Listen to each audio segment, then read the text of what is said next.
So last night, when this gunman opened fire, Brooke, as you very well know, there were a number of people who were lucky to make it out alive.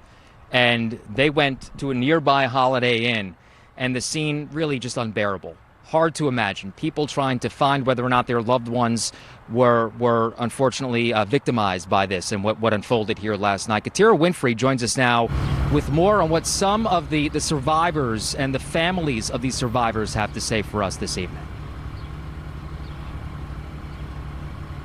Well, Phil, across the board, it's definitely a sad situation. Even for the people here at the Holiday Inn, the flags have been lowered to have staff. Now, all day, family members have been waiting here, trying to reunite with families, waiting, trying to get word. And with each minute that just passed by, that fear just inched down deeper and deeper.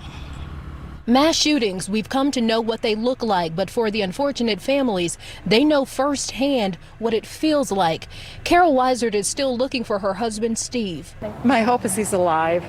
Even if he's injured, at least he's alive. I can nurse him back to health. He's been working as a bag handler at FedEx for 4 years. The pair has been married nearly 50 years, and the hope is they'll reach that milestone. When it first happened and they called and said that, that it was, that it was a shooting, I just fear, it's just like I froze down my spine.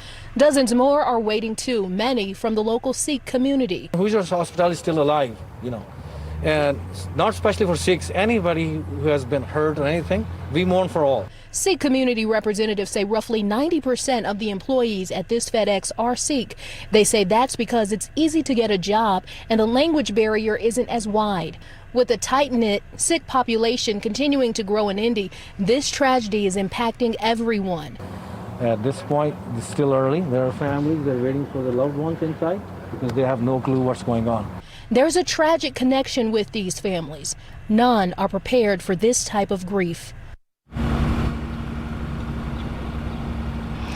And in the last hour or so, representatives from the Sikh community came and told me that police are starting to identify people, but we aren't ready to release that just yet.